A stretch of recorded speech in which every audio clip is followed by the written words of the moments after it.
Good morning. God, I'm fired up. This is the best week of the year for hoops. I understand a lot of you like the NCAA tournament, but here's what I like. You remember that feeling where you were skipping school back in the day?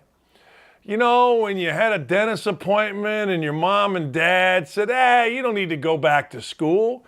You don't need to head back there. Nothing going on there. Well, that's what this week is, because you're going to be sitting around and you're going to be doing nothing. Maybe you're in the office and all of a sudden you're going to click on and there's going to be college hoops on in the afternoon. I'm not going to lie to you. This is my week. My goal this week is to win $5,000. I'm just telling you, $5K. Now, we started yesterday and we're already up $450. So 5K minus 450 is whatever it is. Lee, what's 5K minus 450? 45.50, right? 45.50. That's what we're going to make this week. We're walking out of here a week from today up $5,000, and we're up. What'd I say I was up? What? I don't know. 45.50. So I'm up 450. Actually, I'm up more than that, but I rounded it down. All right, that's what we're going to do today. That's number one. Number two, let's recap what happened. Hey, look, how about the game North Carolina and Duke? All right, there's a lot to unpack here. But let's start with the environment of the game. There was, and this is where I won a lot of money, there was no chance Duke's players were going to be able to come out and play well in that game. I'm sorry, there was just none. You get exhausted. You got 90 former players standing there. You got a distraction here. Everybody's showing up. There is no chance that Duke's players. So all I bet was the first half. I didn't necessarily think Duke was going to lose, but let me go into this. You're used to, by this time, a routine. You're used to this is what happens, then this, then we play the game, then after the game, you're just so used to it. And all of a sudden, you've got 90 former players, guys at practice, guys showing up, Coach K having to go here, blah, blah, blah. No. I loved the Coach K Love Me tour. I did. I thought it was great, and I thought it was fine, and I thought it was necessary because Coach K deserved that. I got no problem with that whatsoever. None. I made fun of it, but I thought it was pretty cool. And then I thought the fact that people paid stupid amounts of money to sit in a 90-degree gym and watch two teams play basketball, I thought that was pretty cool too. I thought the whole thing was cool. Adam Silver sitting there being all Adam Silver, Jerry Seinfeld because, you know, he's got little earplugs because it's too loud.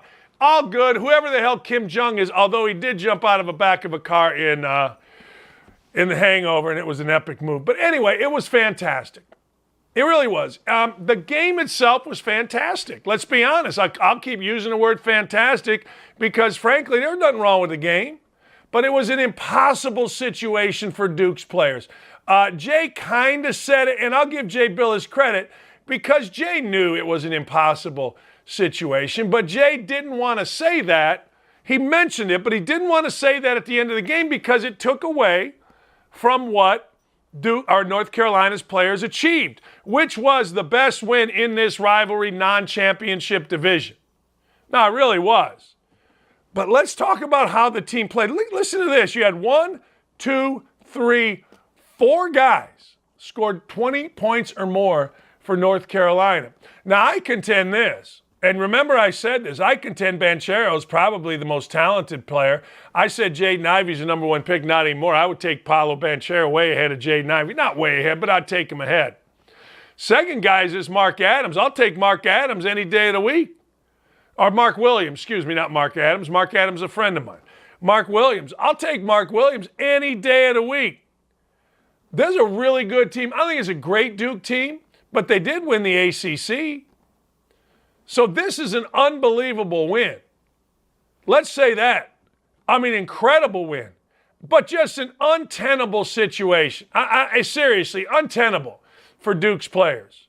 And I think Gottlieb will go along with me on this. Look, man, you're just so used to routine.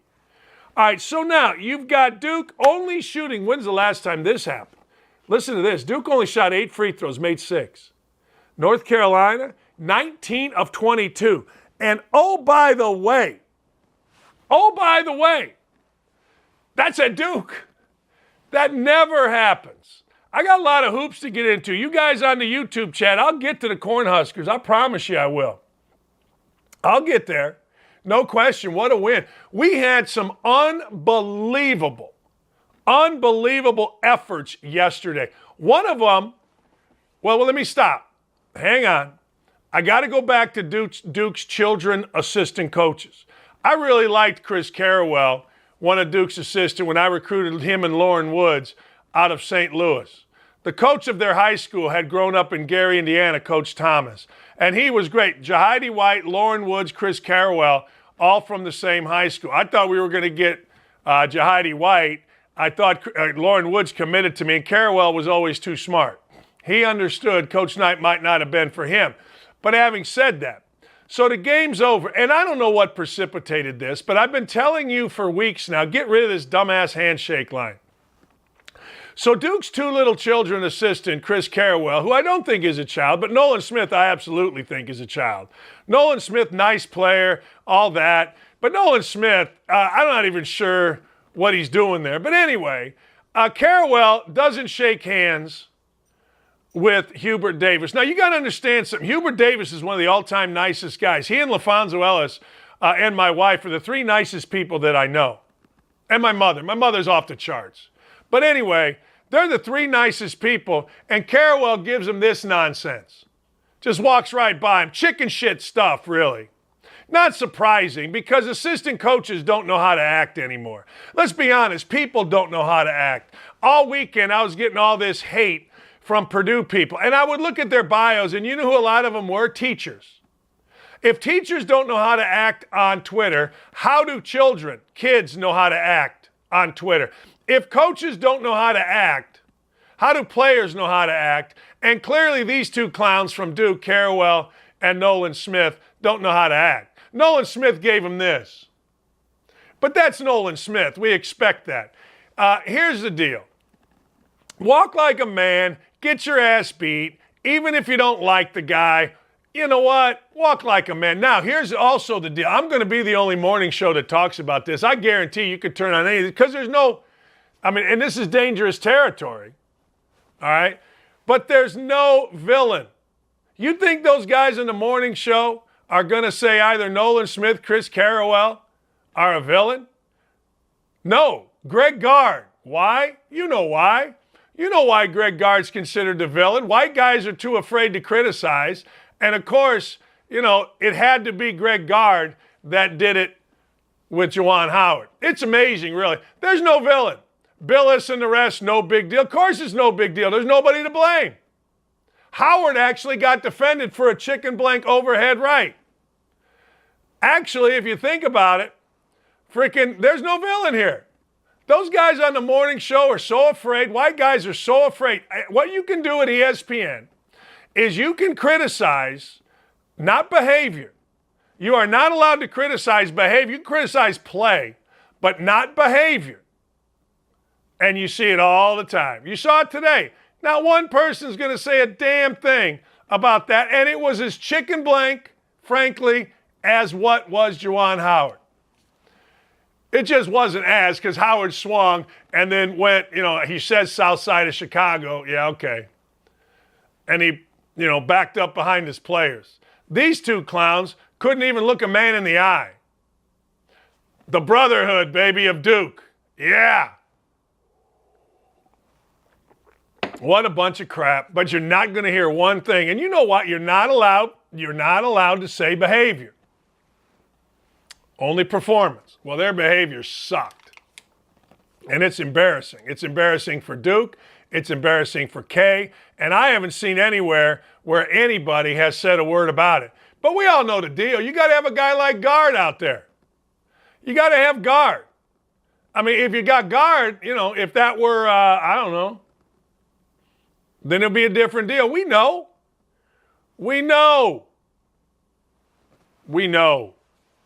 But anyway, at the end of the day, Coach K, his Love Me tour, fantastic. That's what he wanted. Roy Williams. He just went out humbly. K wanted everybody to love him.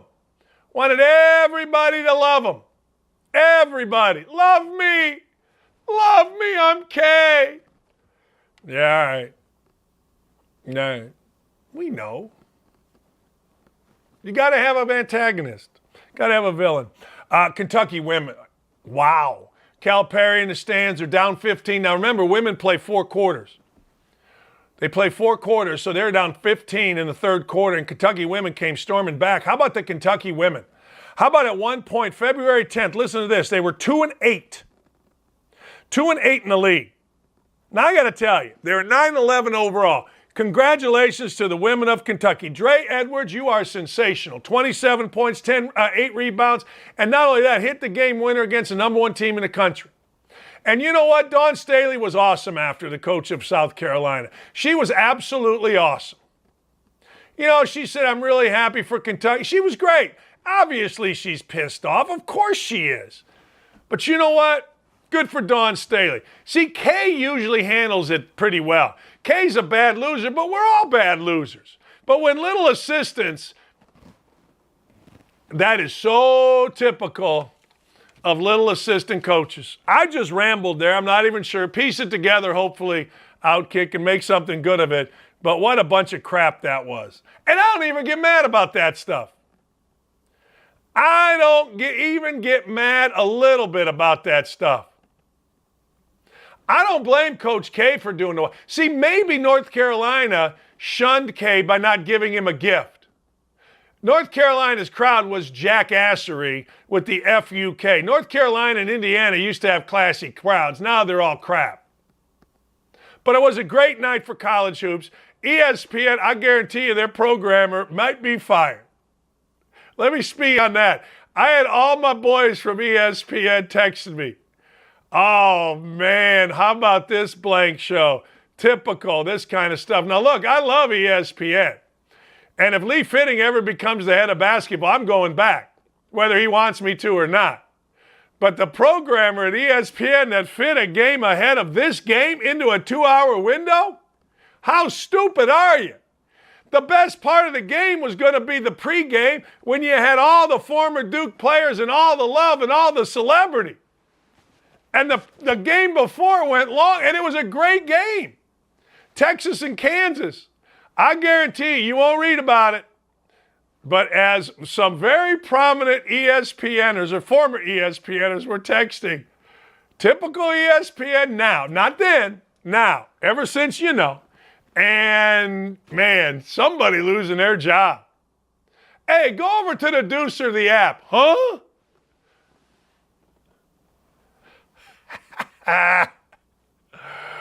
Oh, man.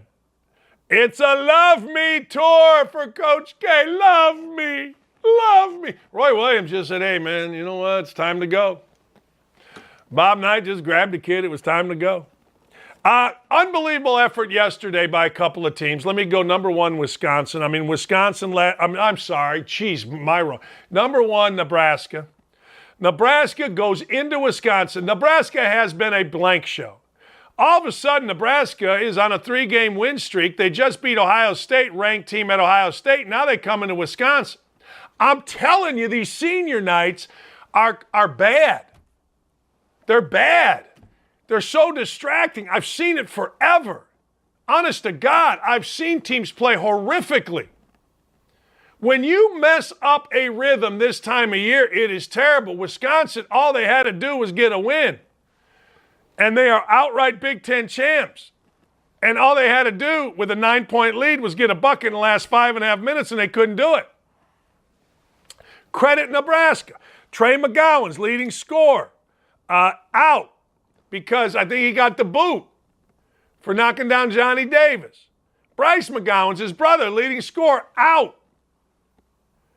And yet, Nebraska goes into as hard a place as there is in the country and wins. To that point, how about Michigan? How about Michigan going into Ohio State without Hunter Dickinson? No Hunter Dickinson, no problem. We're just going to go beat the Ohio State University. Hey, Phil Martelli, salute. Very nice. Purdue and Indiana, Indiana fans are all excited because they actually played well. Well, They lost. Purdue is the favorite. Mark my words. We're going to win some money on Purdue winning the Big Ten championship tournament. Purdue's the one team. There's no great teams in the Big Ten. Tom Izzo, we salute you. He just passed Bob Knight for all-time wins in the Big Ten. Man, I remember when Izzy was an assistant. And now he's the all-time winner in the Big Ten. Congratulations. That's awesome. Michigan State, good for you. How about this? How about the comeback last night by Illinois over Iowa? Iowa's playing great. No Patrick McCaffrey yesterday. He's sick. All of a sudden, wow. You want a sleeper team in the NCAA tournament? Illinois. But this Andre Cabello's got to stop being crazy. My man is crazy and fun, though. Fun as hell. Very fun. Very, very fun. Yeah. It's a good time to watch Illinois. I'm not going to lie to you. It really is. But you got to understand, man, this dude is crazy. But Iowa's playing great, too. Minnesota stinks, but Iowa's playing great. I'm just trying to think in my head who stinks. Rutgers, really good. Illinois, really good. Michigan State, you know it's March. You know it's Izzo. Michigan, Indiana, feels like Indiana's got to win it to get in the tournament. I don't think Wisconsin's great. I think Wisconsin's just okay. I don't think they can make a Big Ten tournament run, but I've been wrong on Wisconsin the entire freaking year. Congratulations, conference champs. Hey, let's be honest. When Longwood, 25 wins. Loyola Chicago, new coach, youngest coach in Division I think, maybe not. But Denzel Valentine's brother, congratulations. Murray State in the top 22. Tickets are going to be punched. Those three are punched. I'm trying to get them all on our show here. We'll see. They're either going to be on this show here or on noon to 3 on my other show. What a great freaking weekend. And I can't wait to talk to Chad, and I cannot wait to talk to Doug Gottlieb about it. I can't wait. This is a great, fantastic weekend. But I'm telling you, there's a programmer at ESPN. Woo! How do you put that game in a 2-hour window? And then it goes overtime. Woo! Baby. But baby. Ooh. Anyway, I'm all in on all of it. Give me all of it. Give me all this week. I'm fired up if you can't tell. Hey, let's take a little week in review. Did you see this? Let me walk you through something. Let me ask you guys on the YouTube chat, let me ask you guys here on Twitter. Is LeBron James the greatest of all time? I never said so. I always said in my lifetime, Kareem Abdul-Jabbar, Michael Jordan, 1 and 1A. But all of a sudden, LeBron James is going to put up these stupid numbers. LeBron James, because it's desperation, can still go drop 56 against a team that people consider, if not the favorite, one of the 2 or 3 favorites for the NBA title. LeBron James basically said, screw all this, let's go. I got to tell you, man, by the time he's done, the things that he will have done are going to be up there, if not surpassing everybody. Then it's just a personal preference. But my God, when you can just get pissed off, as he said, and desperate, I don't know, man. I got to tell you, it feels like LeBron James might just be in the conversation. Now, I understand if you just go with records and numbers, there's nobody touching Wilt Chamberlain. I mean, the dude averaged 50 and 25. Stop it, stupid. But damn, James is getting it done. Did you know this? Did you know that Jason Tatum of the Boston Celtics, who lit up Kevin Durant for 54 points, is only 24 years old? Did you know that? It seems like Jason Tatum has been in the NBA since McGinnis, since frickin', Lloyd B. Free. Throwing some names out at you. Billy Cunningham, Walt Frazier, Clyde the Glide, my personal favorite, Bob Love. I swear to God, this kid's been in the NBA forever. He drops 54. If the Celtics are serious about winning, they're going to have to figure out who these other guys are. Like Jaylen Brown, it seems to be a pain in the ass. Marcus Smart seems to be a pain in the ass. You better build around this 24-year-old, and you better figure it out fairly quick. I mean, what are we doing? Jason Tatum, I said back when he was the third pick in the draft, I don't even know who was 1 or 2 now. I said, that's the player of the draft. NBA guys, come on, bring it. I'll help you with your draft. As my boy the Bear from ESPN says, how are you always right on all these things? I don't know. I studied. But I'm 24 years old. I want you to think about that. 24 years old. That's all Jason Tatum is. Jeez. It's unbelievable. I got people arguing on Facebook. I got people arguing on Twitter. I got everybody losing their minds over a tweet. I'll share the tweet with you later on. I mean, I got women coming at me from Purdue. I got guys coming at me. I mean, I got everybody coming at me over a simple Purdue tweet. But I got more to talk about. So Tatum drops 54, right? LeBron drops 56. But you know what else happened this weekend? And apparently this is a big deal, and I want your thoughts on this. I'm going to the YouTube chat. When I want people's thoughts, I'm going to YouTube and looking up Don't At Me. I know it's raucous in there. I want your thoughts on this. Does this matter to you? Does it matter to you that this past week, this was the fastest combine we've ever had?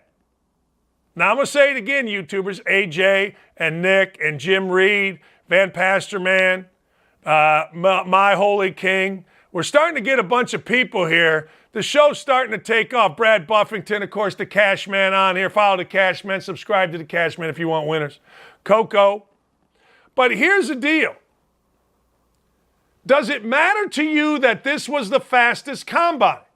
Like, football is year-round. We know this. You love it. I love it. We all love it. But let me go through this. There were 40-yard dash records. Let me go through. The average 40-yard speed was 4.71. That's the fastest ever for an average at the NFL Combine. 31 people ran a sub-4.40. 31. Now, that's the most ever. It was the fastest position groups of running backs, wide receivers, offensive line, defensive line. I can't read my writing. Linebacker and defensive backs. Now, let me ask you a question. Those are the ones you want fast. Does that matter? Chris Sullivan says can't get enough of it. Can't get enough. Here's why I ask. This is going back, man, 1999-2000. Urban Meyer, young head coach of the Bowling Green State University Falcons. We're sitting on my back porch. I had been the basketball coach there. We had just won a championship. So he's on his first job. We're talking coaching and all this. I go, what's the problem with Bowling Green? Is you take it over and you evaluate. And he says, no speed. I said, what are you going to do? And I've told this story many times. He said, I'm going to the Ohio track meet, Indiana track meet, and I'm offering scholarships to kids that win the 100, the 200, the 400, and the relays. I'm offering every one of them a football scholarship. That's it. I got to get fast, and I got to get quick. I got to get it quick. I go, what if they don't know how to play football? He goes, we'll teach them. I think 2 of the kids, I think Steve Sanders ended up in the NFL. I think with the Browns, I could be wrong. But that's the importance of speed, at least as Urban was explaining to me. And I would argue over Urban's national championships, you never saw a team that wasn't fast. I mean, I don't think. That's a really, really big deal. So, at the end of the day, I think those numbers are important. AJ Jenkins says this absolutely right. On the chat, guys don't play to their 40 speed. Nick says doesn't matter. I kind of think it does. It's a reason here in Indianapolis you don't see our vaunted left guard, Quentin Nelson, play left tackle. He can't do it. Others have. Chris Hinton was drafted like 3rd or 4th in the draft as a guard, went to left tackle, became a Hall of Famer. So at the end of the day, I think it matters. I think it matters for your team. I hope the Colts get one of these really fast wide receivers. I don't even give a damn if he can catch. Teach him how to catch. Get him on the jugs gun. Put those thumbs together. Isn't that it? I don't know. Yeah, you got to have some skill, Sean Black. There's no question about that. Hey, I don't know about you, and you can get mad at me all you want, but I have said this forever. I have said this forever, and I know there are other issues now. But here's the 3 things I want out of a president, and I'm not going to lie to you. I don't give a damn if it's a Republican. I don't give a damn if it is a Democrat. These are the 3 things. Now, it's changed. I get it. But I'm giving you my historical 3 things. 1, keep gas prices down. Now, y'all are going to argue the president doesn't do that. Well, somehow, some way, Trump had it at $1.96. I know supply and demand. I know all of the excuses. I don't care the excuses. I don't want excuses. I want gas prices down. You may differ. And if you differ, wonderful. Everybody should have an opinion in this country. Great. Good for you. But I want gas prices down. 2, ever since Jimmy Carter, back when I was a kid with a driver's license, and gas went from like 26, 28 cents to 88 cents at the gas station across the street from the Y&W, which was the outdoor movie theater where we used to go in the back rows, and you know. I'm telling you, ever since then, and the word inflation, and gas lines, and milk costing $8 zillion, I haven't even heard of it since actually Reagan got rid of it. Now what do we got? We got inflation. 3rd thing, stock market. I think, I haven't checked, but the stock market's okay. It went up at first. Why? Because it was coming off a terrific economy. The jobs report was fine. But I don't want to hear it. Oh, yeah. I forgot, Dylan. I'm sorry. I'm going to switch this around. But gas prices right now, I just paid $4 for a gallon of gas. Total crap. I don't care about mean tweets. I don't care who he may have stooped in the back. There is no president out here that has any moral freaking value to him. None. Zero. None. Hey, you're all old people. Your favorite JFK was stooping everything in the building. Hell, they say Nixon was. Don't even get me started on Clinton. George H.W., whatever the hell, Bush, the old one was having supposedly a forever affair, and the young one was a coke addict. Don't get me started on presidents being the moral freaking compass. They ain't of me. They can be of you. They're not of me. They are not my moral compass. I don't give a rat's ass what a president did 15 years ago or what he said to Billy Bush. I don't give a damn what he tweets. You know what I give a damn about? Gas prices, because it affects me. Inflation, because it affects us. And the stock market. That's it.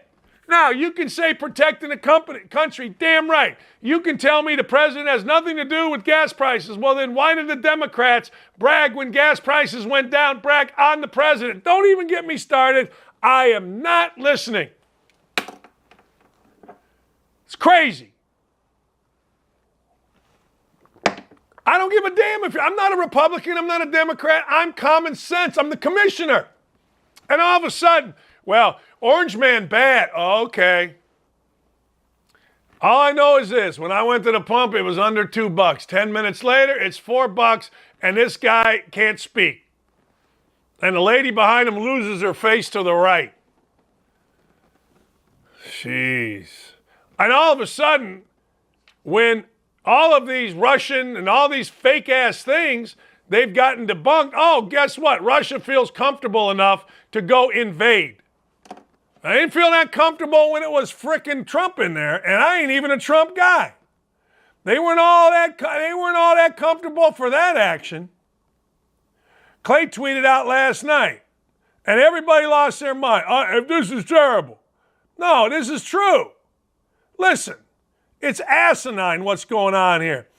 And I saw this last night. America is simultaneously giving Russia over $25 million a day in oil and gas purchases while committing billions to the Ukraine offense. That means the Biden administration is funding both sides of the war. But you all somehow defend that. Fine. Oil just hit $130 a barrel. It was right there. I mean, people are like, well, it doesn't open. No, it was right there for you to see last night. Oil just hit $130 a barrel when the market opened overseas just now. This is 12 hours ago. That's the highest price of oil in 13 years.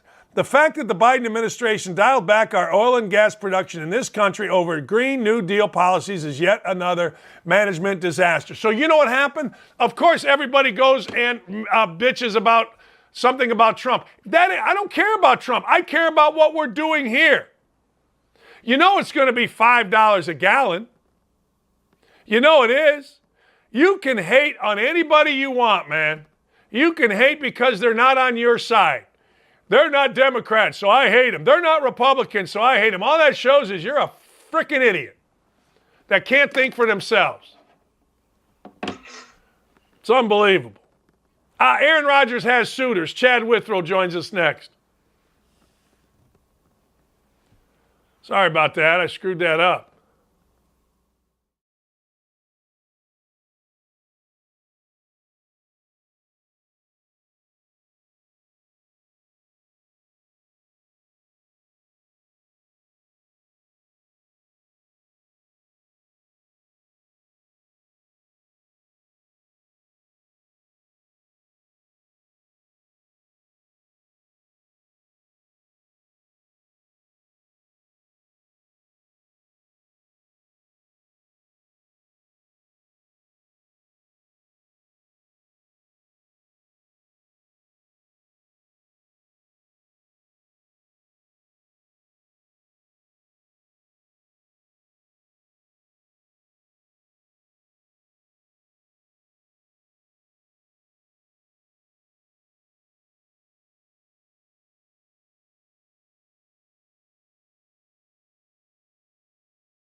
Hey, Globetrotter, you don't get if you watch with nothing happening till 11, I would send you a free t-shirt. But we got Chad Withrow on. It's been a minute. All right.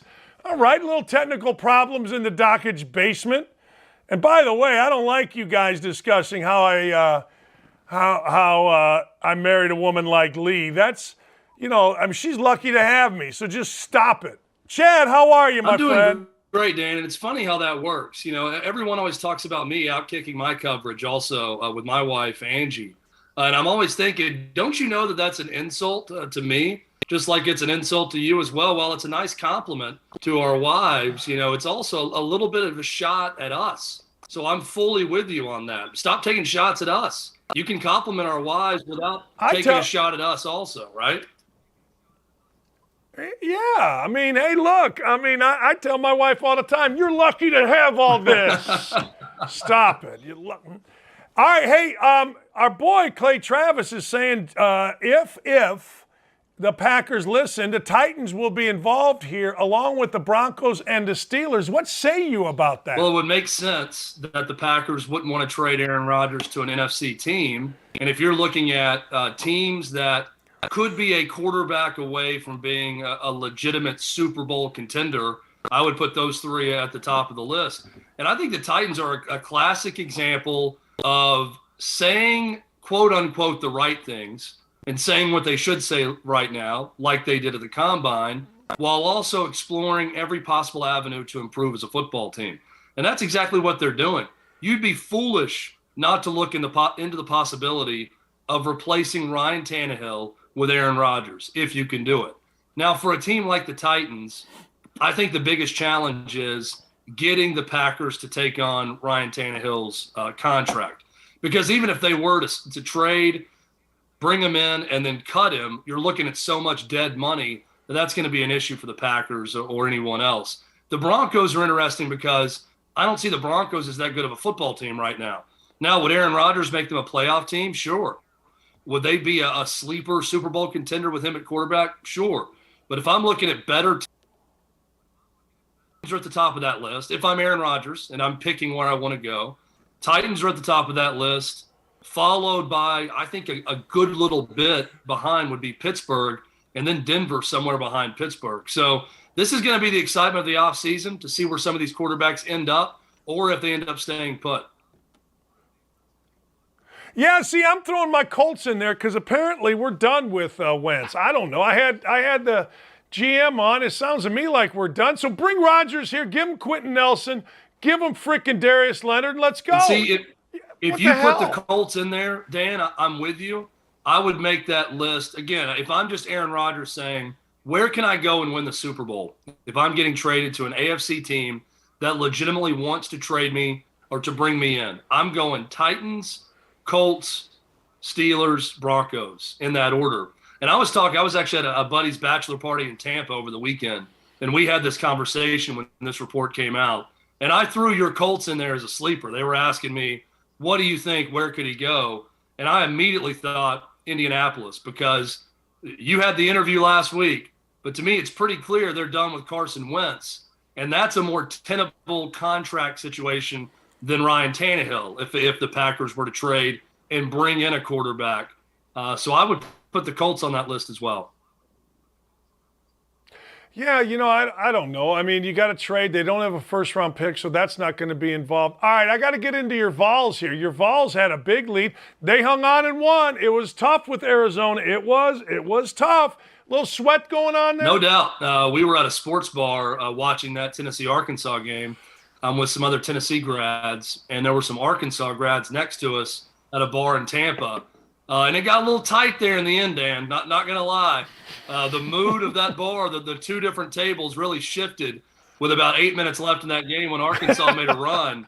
And it got a little bit more panicked at our side of the table. But look, all kidding aside, we saw all of Tennessee in that game. The first half of that game was Tennessee of the last month offensively. Dan, you talk about moving not just the ball, but moving people. That's what Tennessee will do when they're at their best. They were moving the ball. It was crisp. Their assist to made field goal ratio is amazing. They look great in that first half. They're hot from three. They're doing everything right offensively. The energy feeds more energy, and they look great. And then with about 7 minutes left in the game, Tennessee doesn't score a basket for the final 7.5 minutes of that game. They hit some free throws late to secure the win, but they can't score. And that's the crazy thing about this Tennessee team. Everyone has slumps within games, and they're going to go a stretch where they're not very good offensively. Tennessee just has a propensity to have these really elongated scoring droughts. And we saw that at the end of the game against Arkansas. And look, Arkansas is just that team right now. If anyone's going to erase a 24-point deficit and make it a game in the end, it was going to be Arkansas. And they got hot, and they started being Arkansas that we've seen really since mid-January, the way this team has played. So didn't surprise me that Arkansas made a run. It did surprise me they got as close as they did in the end, but also doesn't surprise me that Tennessee remained undefeated on the season at home and finishes the season undefeated at home. So I look at both Tennessee and Arkansas as dangerous, Sweet 16, Elite 8 type capable teams. Yeah, I do too. I do. This is going to be, I think, a great week of conference tournaments, and I think this might be from top to bottom as good as the SEC tournament's ever been. I really do. I like every team in there. Georgia stinks, but I like every team in there damn near. I'm with you. And those top four specifically, the teams with a double bye, Auburn, Tennessee, Kentucky, Arkansas, in that order. And then some of the possible matchups after that with Alabama, with LSU. It's going to be fun. It's going to be a fun week. I was 1 week off on my little trip to Tampa. I should have gone down this next week. That's where the SEC tournament will be played. But I'm with you, Dan.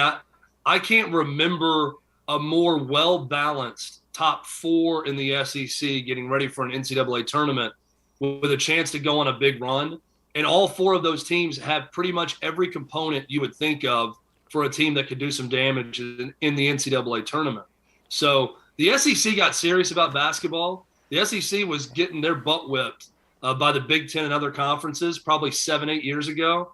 And they made a concerted effort to go out and spend money on great coaches within the SEC. A lot of them have worked. Some of them have not. Tom Crean, Ben Howland come to mind. Big names that have not worked out at their respective schools. But for the most part, that commitment to basketball has paid off big time.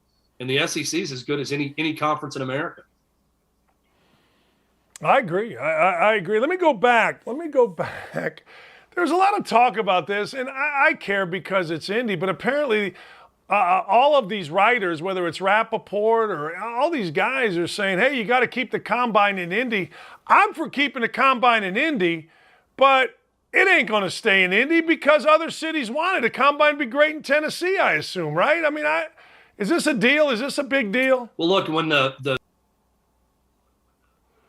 I heard from every NFL person that came to my city, and they said, this is the perfect NFL draft location. It's never going to get any better than this. The way they had it outside on Lower Broadway, and it stretched all the way to the arena on Broadway with people that gathered for the NFL draft. And I'm thinking, well, hell, let's just keep it here every year. If Indy gets the combine every year, let's just make Nashville the home of the NFL draft. If it's the perfect location, let's never move away from the NFL draft in Nashville. Now, that's not going to happen. Why is that not going to happen? Because a lot of cities are bidding and vying for an NFL draft. And I'm shocked that we don't have more cities that want that event because that combine is something. And it's a great thing for whoever hosted. And we only really know about it in Indy. And I'm with you, Dan, on this. I think it's a great spot for it in Indy. And people that cover it love it because they know the city and they know everywhere they need to be within that downtown corridor of the convention center and the stadium and St. Elmo's and everywhere they go to eat at night. Everyone likes the familiarity and the comfort of having it in Indy, but it only makes sense to move this thing out.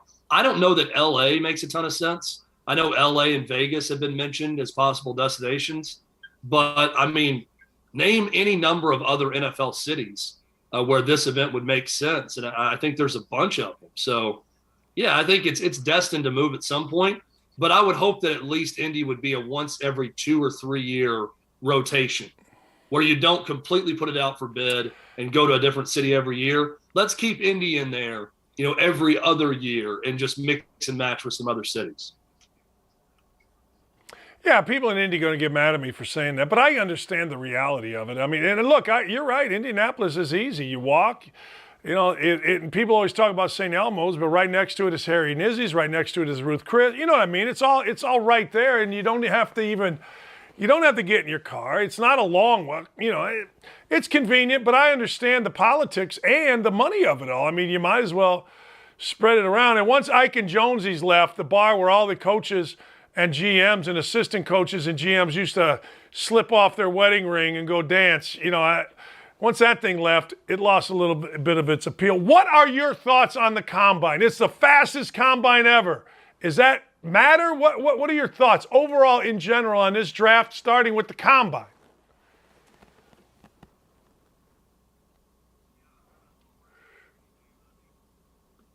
I asked about the combine. What are your thoughts overall on the combine? Yeah. Look, I thought, speed was a big part of it, especially defensive lineman, edge rusher. The fact that almost every single, receiver in this class can run. Hey guys, back in studio, can you please be quiet for a second? I can't hear anything as it comes through my computer. Look, I thought that speed was the big element, right? Defensive line, edge rusher, receiver, all of those positions really shine. And I think going in, this isn't a very good quarterback draft class, right? This is a very underwhelming quarterback draft class. And then I come out of this weekend, I'm hearing about, maybe 4 quarterbacks going in the first round. And everybody, all the talk about Kenny Pickett's hand size and everything else. I think Malik Willis did very well for himself at this, especially in meetings with teams. A lot of good reviews about him. I think Kenny Pickett's the best of this class. Desmond Ridder at Cincinnati was the workout warrior. He was the star with all the measurables and athleticism at this combine.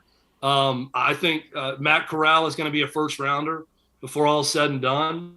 So I do think that this quarterback class was probably undervalued a bit.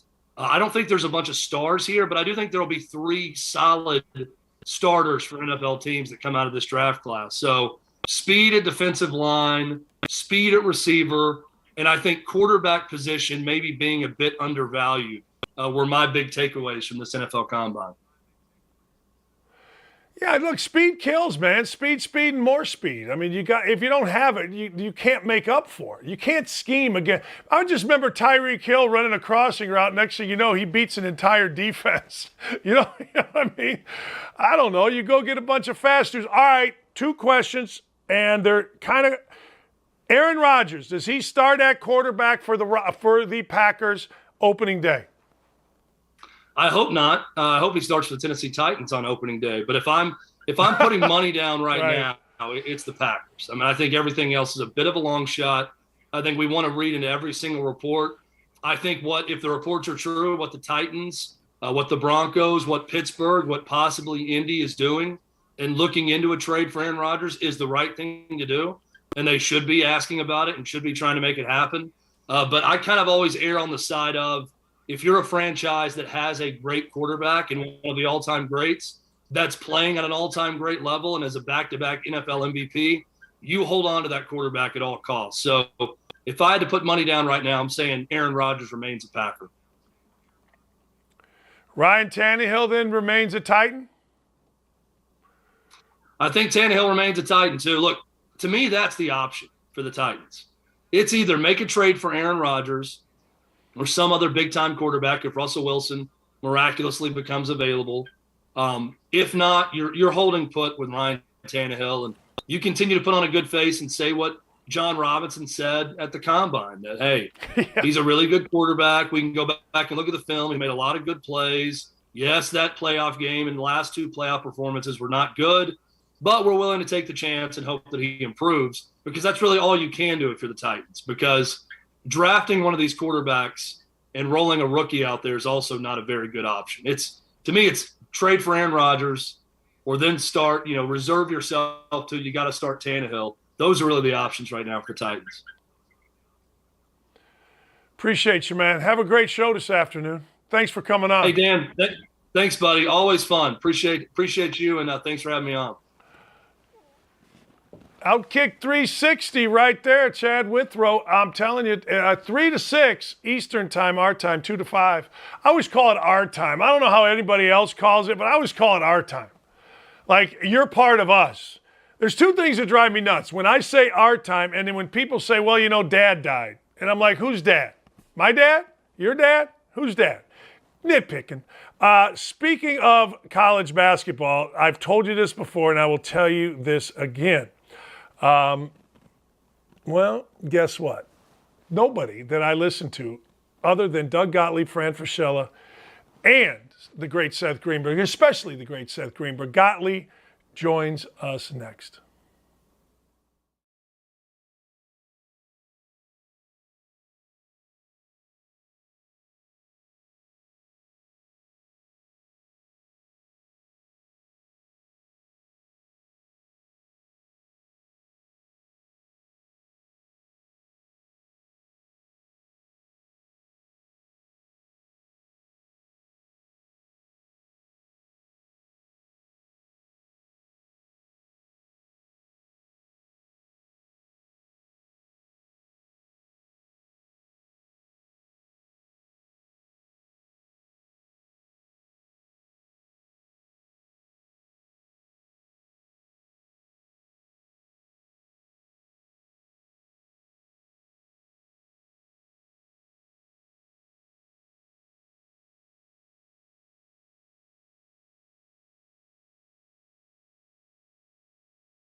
Hey, welcome back. Doug Gottlieb joining us in a minute. Remember, it's 7 o'clock there, his time. All right, college hoops.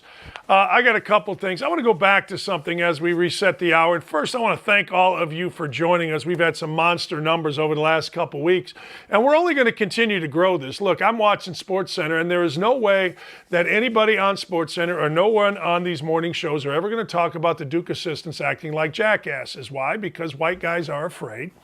They are not allowed on ESPN. They are so afraid. And, of course, there's no antagonist. There's no Greg Gard to blame it on for everyone else. So the truth of the matter is, you won't hear about it, but when we look at college basketball, and I am a college basketball person, and people can disagree with me, I always thought your job as a coach was to lead. And I did act like a jackass numerous times, but I also knew when things were, don't do that. When things were a little tense, don't do that.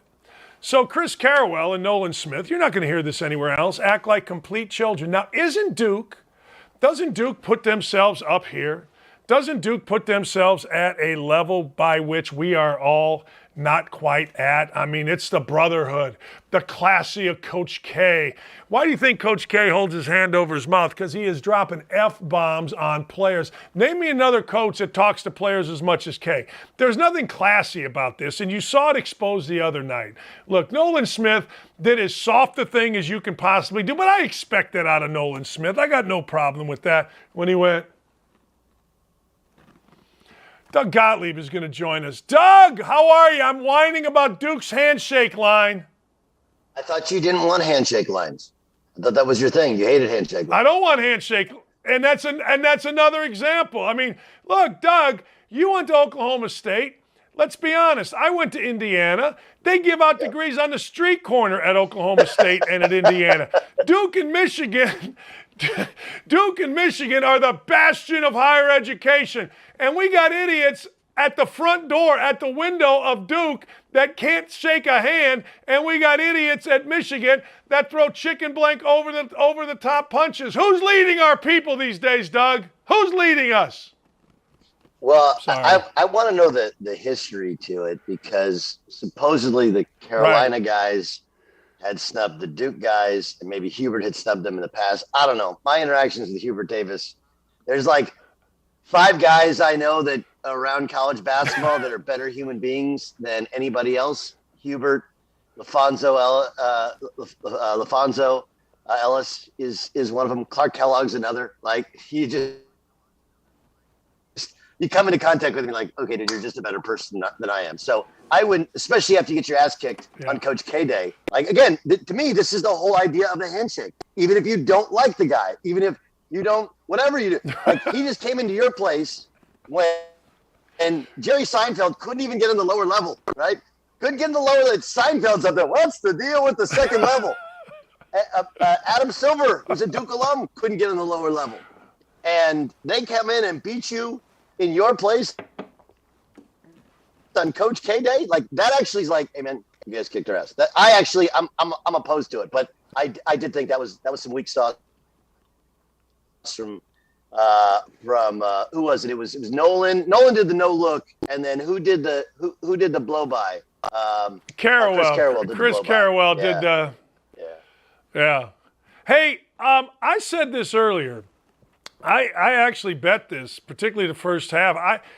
Look, you know this, as I'm going back to when you were a player. Forget about broadcast, forget about pro. Just when you were a college player, by this time of year, you get in a certain rhythm. And all of a sudden, man, you got people in practice all week. You got Coach K distracted. You got 90 former players. I said this, there is no way that first half was going to go Duke's way. Now, I thought Duke would ultimately win the game, but I'm not surprised that they didn't, Doug, and I bet it that way. It's funny because I was watching the game, and obviously it pales in terms of national importance and compare. But here's the comparison: my senior night game. Senior night is classic for this kind of thing, right? You and I have seen it, where it's not just that your family's in town, right? You start a different lineup. Like, I don't know why coaches insist on doing that, right? Like, well, he's a senior, so we'll start him. Like, well, you just had a ceremony for him. Like, you had to start him too and screw up your whole team. But My senior night, we played Oklahoma, and if you go back and look, like we beat Kansas by 33. We beat, I think the same week we beat Colorado by 50, and they were decent. We beat Nebraska by 50. Like we kicked everybody's ass in the old Gallagher Arena. It was a 6,400 seat arena. So what they were doing was they were building a shell over the top of it. So there's another level. They went from 6,400 to 13,600. It's too big now. But the point was the last game in Gallagher, so you had senior night. We had 7 seniors. We were a top 10 team. And then you had the last game of Gallagher. You had all this hype. You have everybody around. But I would love to say that that's the reason we lost, right? And that the distraction of it. But I don't know, having experienced it. So my last year, we lose to Oklahoma. We have a 9-point lead in the second half, and we choke it away.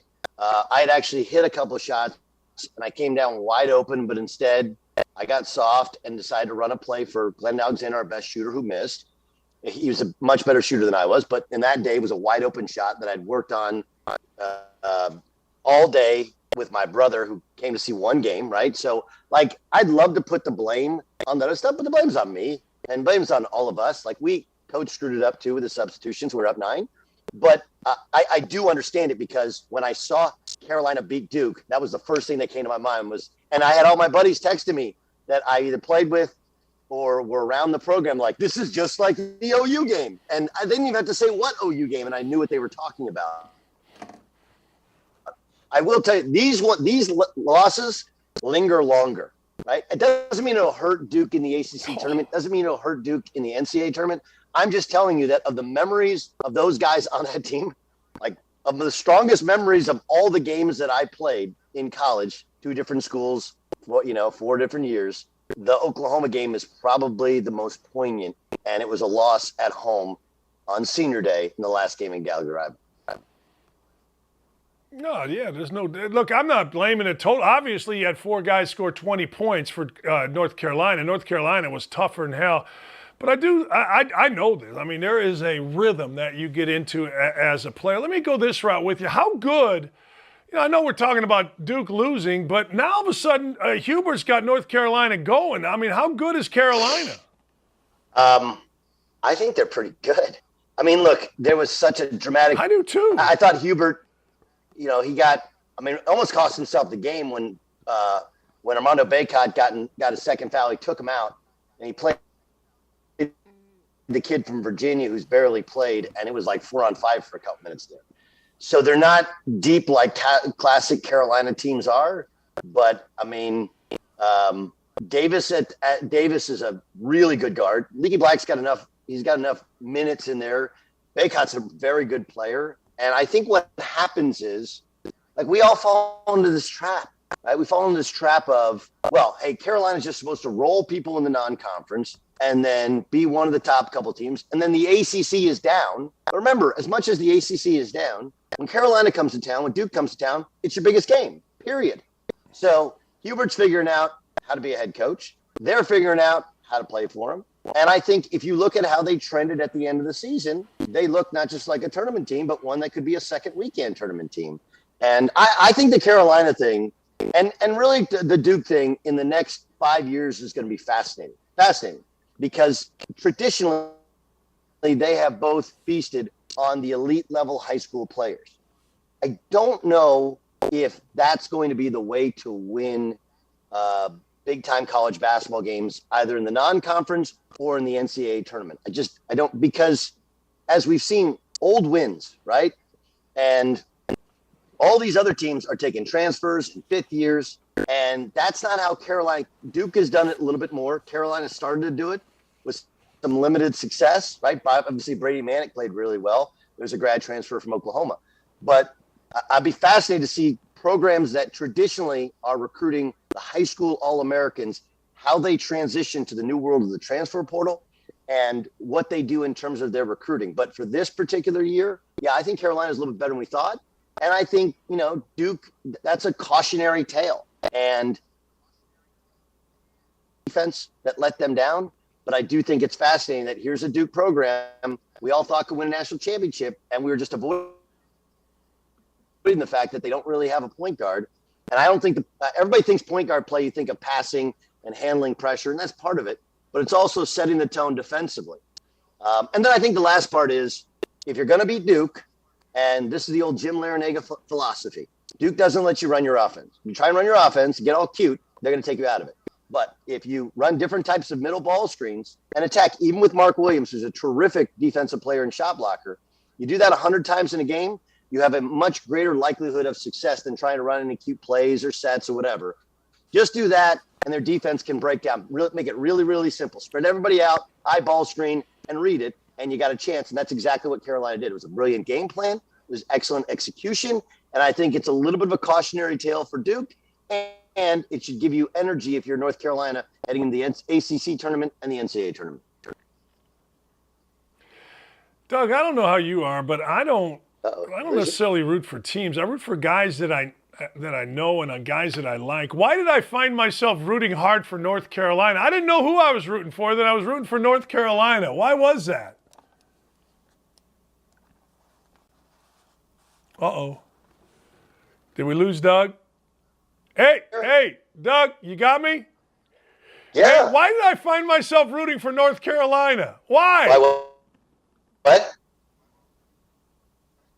Why did I find myself rooting for North Carolina? Because every team outside of the Zion Williamson Duke team made you feel that way. But I mean, look, that's also how we are. We're contrarians by nature, right? I mean, that kind of makes us who we are. But honestly, can I tell you the real reason? Road wins. Road wins are better than sex.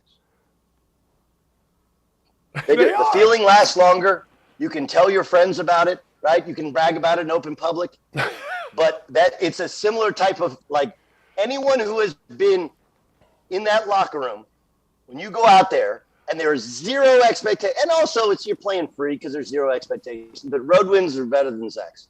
And you wanted Carolina to win that game, because anyone who's ever experienced that type of win knows that's honestly probably a better feeling, and the everything lasts longer than anything outside of getting to a Final Four or winning a national championship. Like, a league championship means nothing compared to winning that game.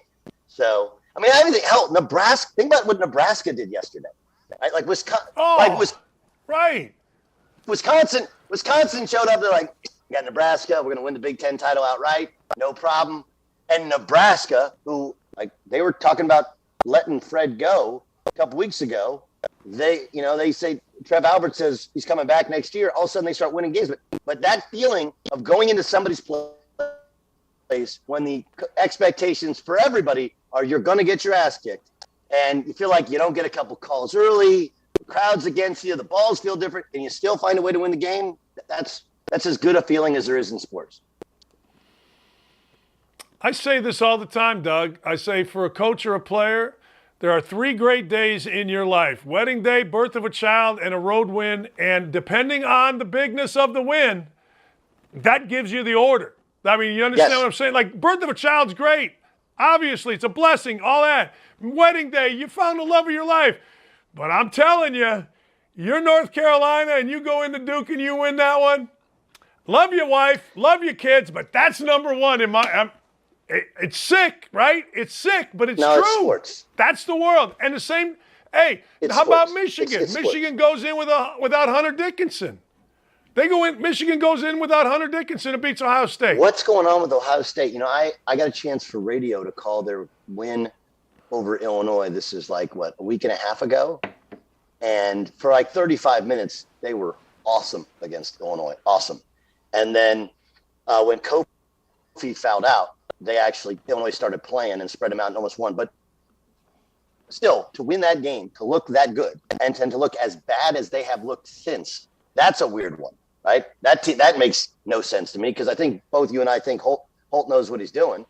That's a weird, it gets weird this time of year. But yeah, those road wins are awesome. They're unbelievable. I saw one earlier this year. St. Mary's was down 23 to San Francisco. Both are NCAA tournament teams. But Randy. I used to coach Todd Golden, who's Randy Bennett's the head coach of St. Mary's. Todd Golden's head coach of San Francisco. And he changed some things in the end of the first half, made it a little closer, and then they come back and win the game, and kind of win the game sort of fairly handily. And those type of things, like that's what this sport is about. Right? This sport is about the atmosphere. This sport is about figuring out a way to go into somebody else's place. And the fans and the atmospheres are better this year because they've been shut down for the last year and a half or so. So, yeah, that was the Carolina win is a win for the ages. How about this? How about Tyler Hansbrough never lost at Duke? Is that crazy? Like of all the guys, I didn't know. So that. what's funny is we do this thing, and I think you tweeted about it, where everything is about somebody's pro potential now. And I do understand that it's part of the conversation, but it's kind of a different sport, and it's kind of a different argument. And there has to be a way in which we can celebrate the college player that may not be a great pro. Oscar Tshiebwe, right? Like, I don't know what kind of pro he is. He's like a classic throwback power forward in the NBA, but he belongs in the 90s, right? Not in 2022 and beyond. But how do we celebrate that? And I do think that when we look back at the all-time great college players, like Tyler Hansbrough leading Carolina in some way for 4 wins at Cameron Indoor, like that's incredible. Incredible. Hey, let me go a couple different directions with you. First, you mentioned San Francisco. They've got Gonzaga tonight. Can they hang with them? Can they play them? They can. Their big guy, Ewan Masalski, is really good, and he's a 5th year. He's a transfer from San Diego. They have an older backcourt. They got a kid. They got a kid named Bouye. I swear that's his name. Okay? And he was like a 1 scholarship kid out of high school. He's in his 5th year. He went from like 2 a game his freshman year to 17 a game now. Jamari Bouye. They're a good team. Their starters, I think, they're good enough starter-wise to hang with them. The problem is that you can't. If you watch St. Mary's, who beat Gonzaga, I don't believe you can beat Gonzaga going up and down in a high possession game. You have to limit the number of possessions. So that's not really how San Francisco plays. I think personnel-wise, their starters, they can hang. There's a bit of a drop-off when they go to their bench. And that's, of course, where Gonzaga gets you is the talent of their 2 big guys. Now, Gonzaga's bench isn't great either now. Their bench is really young, and you can't win with young, especially right now. But I think style-wise, it'll be hard for San Francisco. Now, the thing to watch for Gonzaga, if you want to try and predict an upset for Gonzaga, either St. Mary's if they play them in the finals of the WCC or in the NCAA tournament, I think, one, you got to be able to match up with their big guys, right? Those are 2 elite players. And you have to be able to limit the possessions. Okay? And you got to have an officiating crew that allows you to be really physical. They're a finesse team. They want to go up and down. They want to play free. And again, I just take the St. Mary's, and I know their scouting report, and I know how they decide to play, and they spend like the entire year focused on those 2 matchups and now 3 matchups with Gonzaga. And they know, like, if it's a tightly officiated game, you're going to struggle. And if it's an up-tempo game, you're going to get run off the court because they got so much skill and they got so many dudes that can make buckets and they have outstanding point guard play. So I don't think San Francisco can beat them because they like to play a little bit faster. And their bench isn't good enough. But I think it'll be competitive. And then I think the St. Mary's style is the way to beat this Gonzaga team. Regular season's over, we're in the conference tournament and all that kind of stuff. Who are your 4 top seeds? Who are your 4 seeds, number 1 seeds, before these conference Okay, so tournaments? do I have to go with the formula that they use or the formula that you should use? No. I want the Gottlieb formula. I don't care what they use. Well, I'm not saying the Gottlieb formula. So there's like 2 different things going on here, right? Like the formula is supposed to figure out, I believe, that the problem with the math and the quad 1 wins, what it's trying to show us is like, how would Murray State look? And I know they won their season, so they're in at 30-2. But how do they compare with something you can't, like a middle of the pack team in the Big 12, middle of the pack team in the Big 10, right? How do they? So that's what the math is for. we use the math, I think, in the wrong fashion. We try and determine who the 4 best teams are in the country. So let me ask you, Double D. You watch it. I watch it. We both covered it forever. You coached it. We both played it. Okay. If I said, hey, the 4 best teams in the country are in no particular order, right? I think Kentucky is. I think Auburn is. I think Arizona is. I think Gonzaga. Do you have any problem with that? I got no problem with that. No. Okay. No. Look, I think Kansas winning the league, great. Wisconsin winning the league, great. Okay. I don't believe that Wisconsin is better than any of those 4 teams. I don't believe Kansas is better than any of those 4 teams. And I think Duke, like, there has to be. And I know there's like Duke somehow gets a pass on some of these losses. Like look, that's there. That's kind of a big one. And yes, they have a couple quality wins in the non-conference before, but there's some losses there as well. So I would put Duke on the 2 line. I would put Kansas on the 2 line. I would put Wisconsin on the 2 line. You know, I mean, frankly, the Wisconsin thing's hard. You know, with they only played Illinois once and lost to Illinois and split the Big Ten title. But I do think there should be some rewards because they have some quality non-conference wins. So, you know, I would consider putting Illinois there. And then 3 line, you got the Baylors and so on and so forth. So that's how I would look at it. I just try and find out like who this is what always happens. Okay, what always happens is we argue about teams that deserve a 1 seed.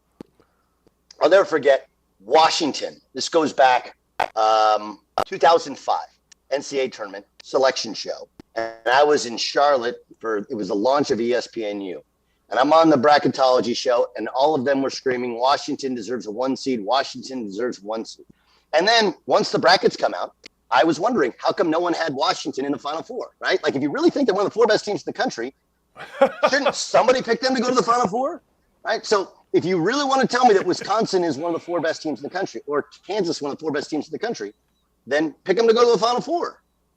I don't think anybody would. And I think they're both really good. I think Wisconsin has a little bit better shot because they have an absolute alpha in a Johnny Davis. And I don't think that Ochai Agbaji is at that level of takeover game guy. And I don't think they're strong enough at the point. And McCormick just is so up and down this year. I think both coaches have done amazing jobs, but I don't think they're 2 of the 4 best teams in the country. Where are you at, not necessarily as a 1 seed, but where are you at with a team like Memphis, a team like Villanova, a team like Purdue? Where are you at with those 3 teams? 3 very different teams, right? Purdue is the opposite of most Purdue teams in the past where they just don't guard nearly as well. And which is crazy because Ivy obviously is an elite level defensive player, but when you have their big bodies struggle to get out there and move your feet. And so they're constantly trying to plug holes. Whereas in the past, that team was really physical and really guard, especially now with college basketball, the physicality returning. It's kind of stunning how much they've struggled to guard this year. So Purdue strikes me as a team that, especially if you have bigs that can stretch them out, they'll struggle to guard in the NCAA tournament. Memphis is, I mean, it's kind of classic, right? Like, people thought Penny doesn't know what the hell he's doing. And also people thought that Imani Bates would come in as a reclass and like dominate college basketball. And guess what? Penny figured it out. You know, it takes you a while, figure out your team, what young guys can play, get the old guys to play together. You called them out publicly. You figured it out. Takes a while and has done a great job. And, oh yeah, by the way, the minute Imani Bates left that team, they're the better because of it, because you need a team that has one agenda: to win basketball games. If that's your agenda, you're going to be more successful, right? Teams that have multiple agendas, like my draft stock or whatever, those are the ones that struggle because you can't win that way, or it's going to be really hard to win that way. Who's the other team? You had Memphis, Villanova. Villanova. Villanova. I think they're still the best. I think they and UConn are the 2 best teams in the East. The Providence story is they won a bunch of close games. They did avoid 3 games, which you lose a couple of them, and the narrative changed a little bit. I like Nova. Having seen them in person, they're a little bit limited athletically. They don't have, when they won it, they had pros. Now, some of them were pros and they fit perfectly in the system. Very good team. I don't think they'll lose in the first 2 rounds. I do think that they'll top out at Sweet 16 and Elite 8 wouldn't surprise me. But they're just good. They're solid. I don't know if you've been around them. That program, people talk about culture all the time. I never seen anything like it. Like the buy-in from those kids is incredible. And that's why they will get more out of less than most teams, because they only have one agenda. That's to play for each other. So I like Nova. I think Nova probably wins the Big East tournament. I think they're a second weekend team, but I do think that they top out because there's just a limit, especially like Colin Gillespie's a tremendous college basketball player, but he struggles to get a step sometimes. And, toughness and defense, they can get popped by a team that gets hot because they do give up, they give up some jump shots with how they play defensively, and there's a limit to how much they can score. And again, they're a team that doesn't get called for fouls, but fouls a ton, and how the game's officiated really matters. I'm going to go last thing I got, since I got you here, Doug, because I've not seen Colorado State, I've not seen San Diego State, and I've not seen Boise State, but everyone that sees them tells me they're all really good. They're all really good. They're very, very different from one another. Let's start with Colorado State because I think they're the best, but they're a team that could be boom or bust in the NCAA tournament because they play a lot of guys, and they shoot a lot of threes, and they open the floor up, and then they have David Roddy, who plays either the 4 or the 5.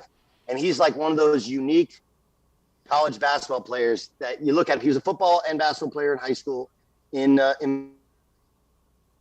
Minnesota, and he's just a stud. He can shoot it. He's not a great scorer from the post, but he's a great passer from the post. And then they have veteran, experienced guards. They have a kid named Chandler Jacobs, who I think you'll really like. He's transferred from Dallas Baptist. He had no scholarship offers coming out of high school. He scored 2,000 points at Dallas Baptist. Then he was going to transfer to Texas Tech for this year, like everybody else transferred to Texas Tech. Changed his mind, comes to Colorado State, and he's a starter, bench guy, whatever. But they have like 5 guys that can legit hit you for 15 to 20, and then they really open up the floor and play nicely together.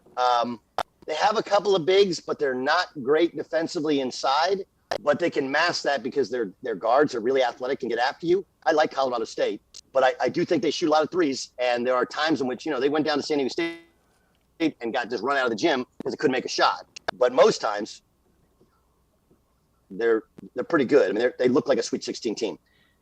San Diego State, there's just times in which they can't score.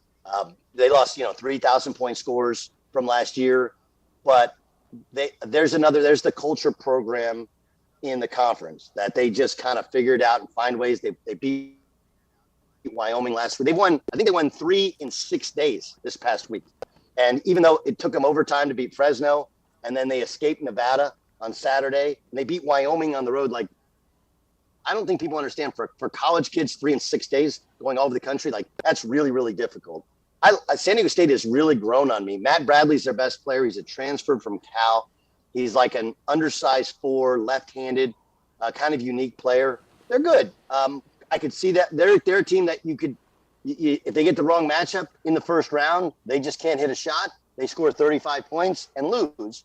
But I can also see them getting to the second weekend. Boise,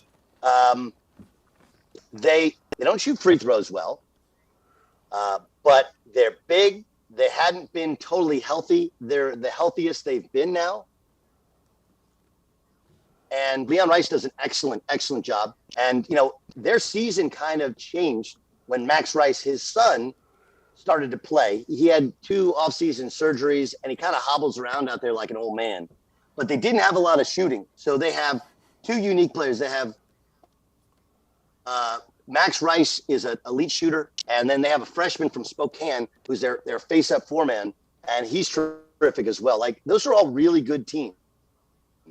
They're, again, none of them are going to make the Final Four, but they're teams with the right matchup. You could easily see the Mountain West with a couple teams in the Sweet 16. Like, I think that outside of the Gonzagas and the Arizonas in the West Coast, the top of the Mountain West, the top of the WCC are very, very good programs, and they're better in many ways than the non-Duke Carolina ACCs. I think they're almost on equal footing with the second-tier Big East clubs, and frankly, the second-tier Big 12 teams are really athletic and get after it, but I don't think they have the scoring that Boise and Colorado State have.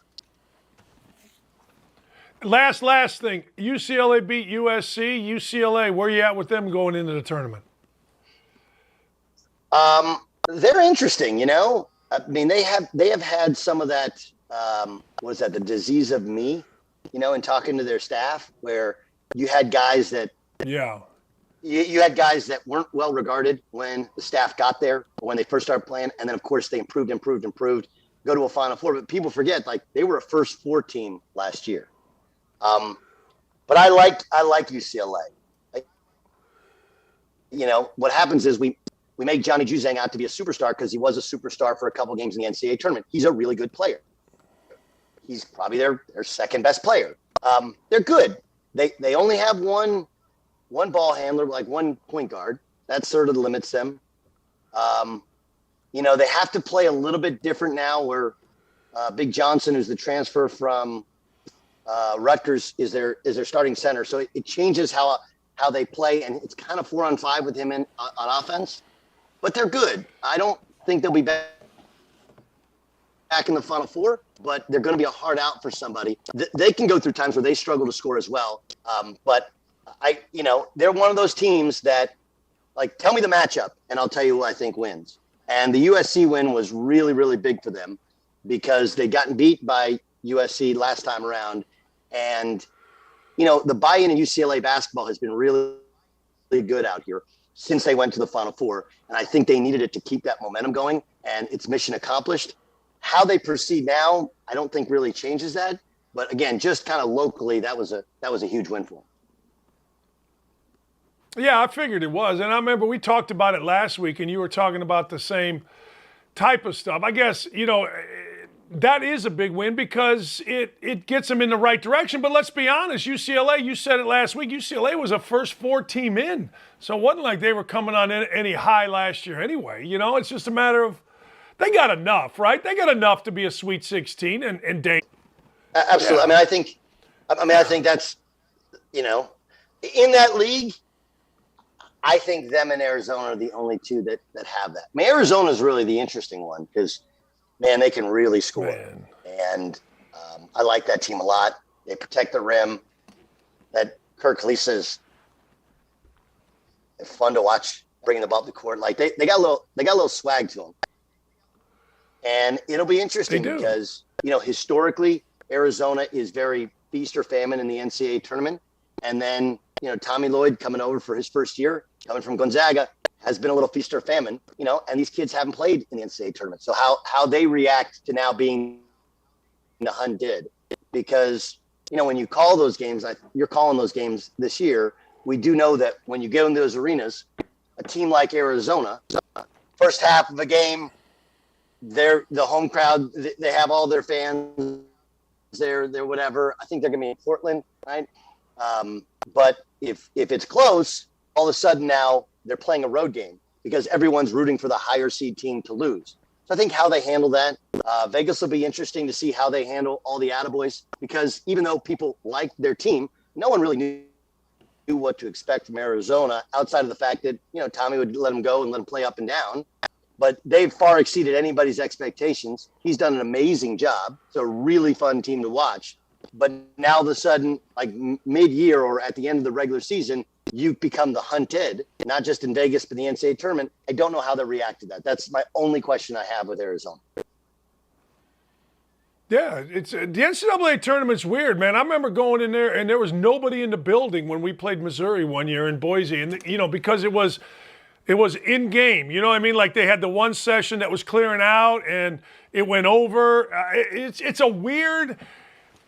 a very weird thing most times. Let me put it to you that way. I've kept you too long, my man. I love Mondays with Gottlieb. Mondays with Gottlieb are fun, man. Can we sell it? Can we sell Mondays with Gottlieb? I think we got to. I think we have to. I'm on it. I'm sending emails as soon as this show's over. I'm getting the Fox people. Let's go. Mondays with Gottlieb on Outkick. Let's go. Thing would sell for a fortune. Yeah. I think so. Gotcha. Appreciate you, Doug. All right, brother. All right, man. That's the great Doug Gottlieb.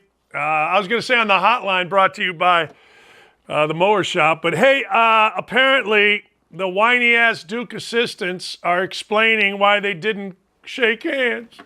We'll get into that. I got a bunch of stuff to get into. I think LeBron James is becoming a great, but I think Vogel and James and his whole crew are looking weak on Russell Westbrook. This is the best hoops week of the year. It is. And I'm not sure I like anything to bet tonight, but I'll give you two. We're winning money this week. We're winning $4,500 this week. Don't at me. We'll be right back.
Hey, welcome back. As the stock market continues to plummet, and people keep defending it, I'm here to talk to you about hoops, and more hoops. Here's the deal. Couple of things that I want to get into. Number one, look, whatever happened to coaches coach your team? Whatever happened to, hey, I'm going to coach the team. And you guys play, you GM, you coach, and away we go. Well, it doesn't happen anymore. And right now, for whatever the reason, the Los Angeles Lakers are a mess, right? And I think Magic Johnson called it the worst trade maybe in Laker history, bringing Russell Westbrook over to the Lakers. And every day there are these articles about Frank Vogel. Frank Vogel. He is asking, can he bench Westbrook? I love that he already has. I think it's fantastic. All right? The Lakers, apparently, the hires up, want Frank Vogel to bench Russell Westbrook. And you know what? Here's the deal. You want to win, don't you? I watched this guy Westbrook play for years, and I always thought, man, that's great. He's good enough to get you fired. He's good enough to get you fired. Well, there is an increasing push, according to Woj, from the higher-ups of the Lakers to get and put Russell Westbrook on the bench. Frank Reich, I'm reading it right here, has resisted that move. He started, had 20, all right. Well, one of the reasons you resist that move is because you're weak. Don't be weak. When's the last time, think about this, when's the last time in the NBA, Major League Baseball, the NFL, the NHL, hell, you could even, I don't know, when's the last time in professional sports did a weak leader win? Hell, you can go, when's the last time in a war a weak leader won? I mean, weak leadership gets your ass beat. And if you are not strong enough to stand up when everyone around you knows what needs to be done, then you're a weak leader. You just are. And I think the Lakers look very, very weak here, particularly at the top. And look, is the idea to win? If the idea is to win and to win big, then you have to, as a coach, as a staff, as an operation, do whatever it takes to win within the rules. But whatever, if it means hurting someone's feelings, tough. I don't know what else to tell you. If it means you paying a superstar X number of dollars and you've got to hurt his feelings, tough. Tough. It's that simple. The Indianapolis Colts changed because Ryan Grigson was too mean. He was a meanie. All right? Fine. Well, they went overboard. And they hired these nice PR guys, have been in the playoffs one time. 5 years. Have not won a division in the weakest division in football.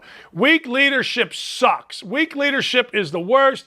I don't subscribe to it. I don't want to hear it. I don't want to know about it. If you're weak, I hope you get your ass beat, and I hope that you're out of a job. I don't think Frank Vogel is weak necessarily. I don't. I've always been a Frank Vogel fan. But I got to tell you, this is some weak stuff. This is unbelievably weak. I mean, if you know it hurts winning, then you should not have the job. If it might mean confrontation with a, quote, great player, and I don't want it, you shouldn't have the job. Just saying. Best week in college basketball doesn't really start today. There's some decent games here. Santa Clara, St. Mary's, all that kind of stuff. San Francisco, Gonzaga. My head is still freaking suffering from Florida last week, 2 weeks ago. But here's where it gets sexy. Look, I've said this before. I'll say this again, and I will never stop saying it. Let me go through this. Boston College, Pittsburgh at 2 o'clock. Shit game, I know, but still, a game at 2 o'clock. 4 o'clock, North Carolina State, Clemson. 5 o'clock, Ryder, Manhattan. And then you've got games tomorrow all day long. Wednesday, same thing. And frankly, it only gets better because it starts at 11:30 Eastern time. And then that's Toledo, that is, wait a second, hold on. Hang on, caller. I went to Thursday. Thursday's so good. But this is the best. Syracuse, Florida State at noon. LaSalle, St. John, all these games. We got 1, 2, 3, 4, 5, 6, 7. We got 20 games before 6 o'clock Eastern time, and then at 6 o'clock. I'm telling you right now. Go to my Twitter account at Dan Dakich. Yeah, I don't care if you're mad because I don't take people's garbage. I don't care if I hated your team because I don't care if I left West Virginia. Just stop it. Don't be stupid. This is about money here. I'm going to make you so much money this week that you are going to say to me, Dakich, I used to hate you, now I love you. Dakich, you were mean to my Illini, now I love you. Dakich, you weren't respectful to Sparty, now I love you. Guarantee it. Guarantee it. Promise you. This is my week, ladies and gentlemen. Everybody can do the NCAA tournament, and we'll try to put out one of those things on ESPN, an Outkick show. What is it? Bracket challenge. We'll do that.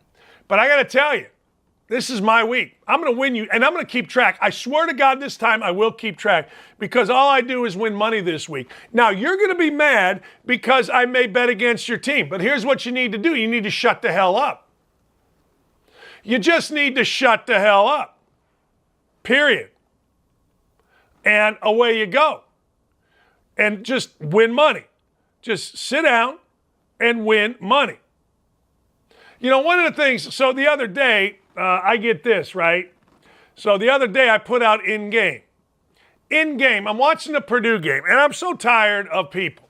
But I'm watching the Purdue-Indiana game, and they're showing a loss. They're showing Purdue lose to Duke. And it was in-game. And I asked a simple question.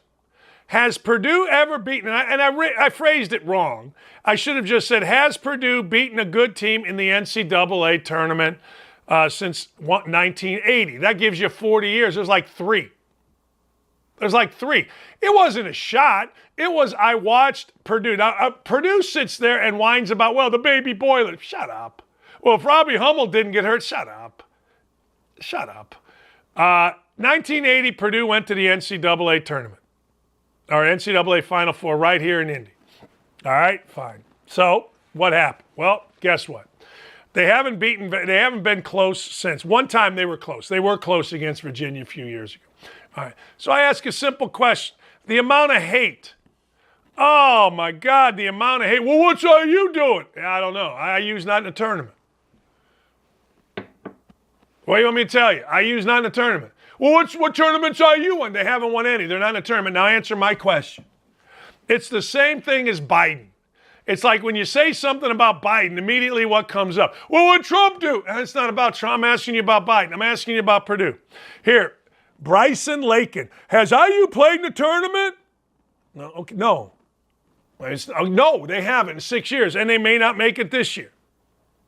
Yeah, it's really funny. Some ladies of Purdue said, well, why the hate? Hate now is defined. This is the society we live in. I can't be a part of this society, by the way. Hate is now, well, you asked what tournaments or what teams we beat in a tournament. That's hate. Okay. All right.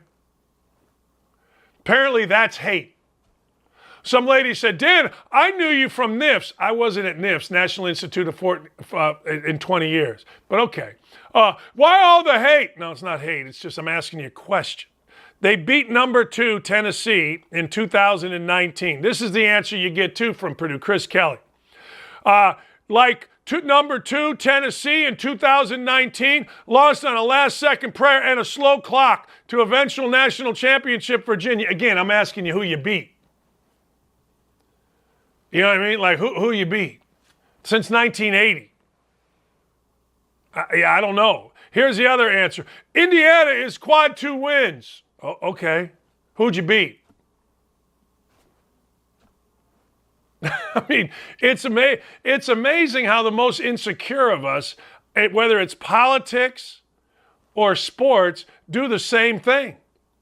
In politics, hey man, why are gas prices through the roof all of a sudden when Joe Biden's the president? And when they went down a few cents, they were bragging on how the president, about 6 weeks ago, got them down. Well, what'd Trump do? He said, grab your... Okay, I'm not asking about Trump. Insecurity breeds stupidity. I should put that on a T-shirt. Here's the other. But I thought you said IU fans don't care about Purdue. I mean, I don't know what to tell you. It is amazing. It is. If you're sitting out there insecure as hell, it's the same exact thing. It is. It is the same. Jim Sproul, I thought you loved us. Okay, I asked a question. Here, Logan. It's always guys named Logan. When's the last time IU beat someone in the tournament? They struggle to get there. Okay, I'm just asking you. I mean, it is Captain Boiler. Has any IU team beaten any team? Okay, no, they haven't. No. My answer is no. But when you're secure in who you are, you just say, no, we haven't. That's fine. Now I'm asking you. Boiler Don, remember when you guys should have beaten Syracuse? No, yeah, I wasn't there. It's not you guys. I wasn't there. I didn't play. Like if I'm not at a 6 a.m. practice, then I didn't play. But hey, look, when you're so insecure, don't let your fan base be insecure. Like don't let your fan base be so ridiculously insecure that you have to not answer a question, a simple in-game question. I'm watching. I know Robbie Hummel's hurt. Robbie Hummel didn't win a sectional in high school. All of a sudden, he's going to win a national championship. Juwan Johnson didn't win a sectional in high school. All of a sudden, these guys are going to win national. Stop it. Stop with the excuses. Simple question. I love Robbie Hummel. I love Juwan Johnson. I love covering their team. But there's no excuse. You think Duke's insecure? Michigan State's insecure as hell. They're the other one that fits in that little brother deal. But let's be honest. You think UConn, when they had Calhoun, was insecure? Think North Carolina's ever been insecure? UCLA? Don't let your program be insecure. That is the quote of the day. That's one of the great quotes of all time. Insecurity breeds stupidity. But let's make it clear, Indiana has beaten nobody. And unless they can beat Michigan, I think it's Michigan they play, in the first round of Big Ten tournament, they're still not beating anybody this year. They've lost. I'm secure enough to say that.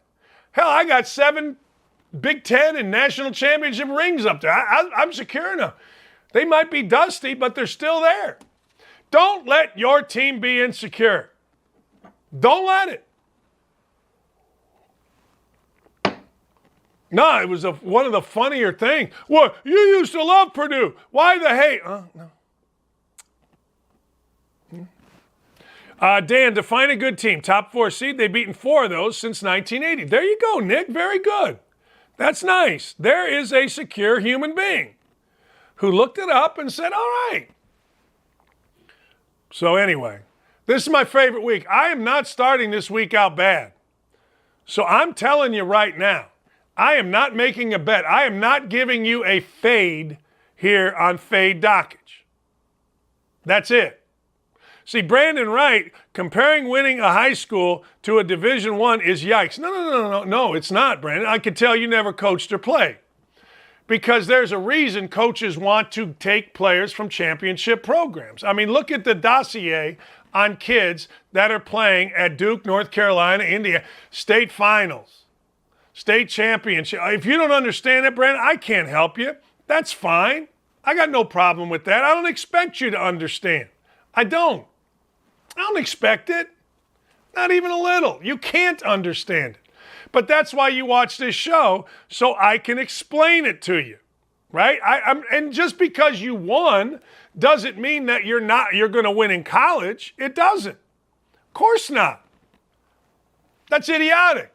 But there is a correlation to guys that won stuff in high school and won again in college. Now, it's lessened over the last 5 to 10 years because of the proliferation of prep schools, but there's absolutely no question. Like we used to say, oh man, dude didn't even win a sectional. Why is that? It's like Urban Meyer when he was on this show. He would ask a coach, he's got a left tackle that he's recruiting, that the coaches tell him, you got to take this kid. So you watch game film, and it's 3rd and 1, but they don't run over the left tackle. Of course it equates. It always equates. I mean, I understand. What most people like this Brandon guys, just listen to the show, get educated, and don't try to participate. Or participate by saying, yeah, that's right. Because you're getting brilliance here every morning from 9 to 11. You may not understand it. You may be mad about it because you get on this and you want to be mad at me because you didn't like Purdue. You said bad thing. The thing with Indiana is at Indiana, I'm like, well, he didn't get the interim head coaching job, so he hates us. I put my daughter through Indiana. I give money to Indiana. But when Indiana stinks, I tell you, they stink. I'm here every day, people. I'm here every day. I'm here every day.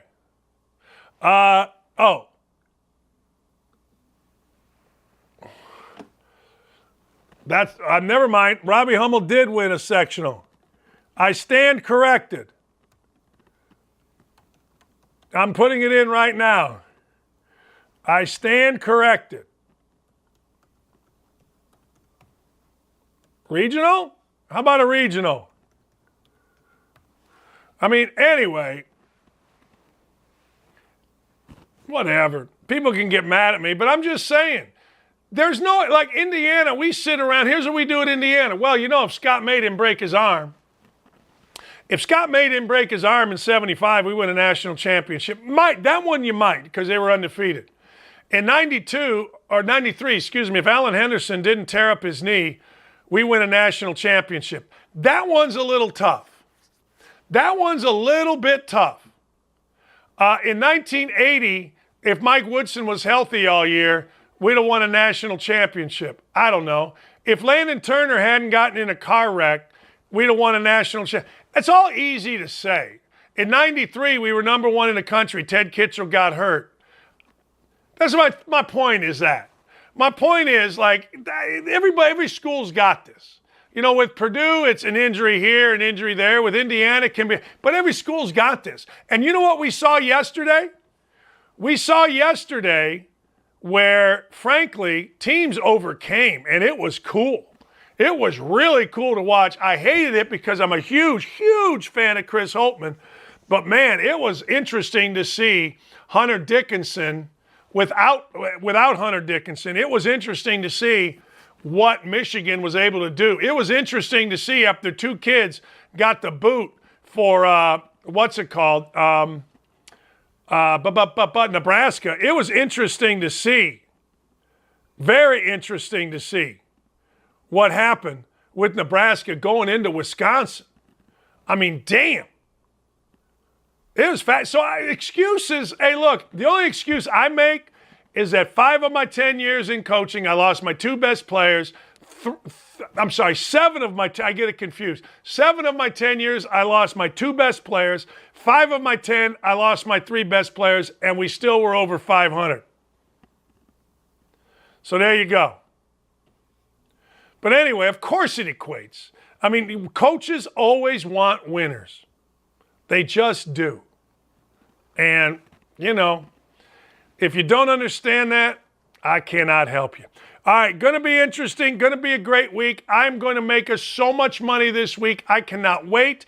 I'm going to tell you who I'm betting on, the amount I'm betting on. We're going to put juice into it. And look, if you follow me and you lose, that's on you.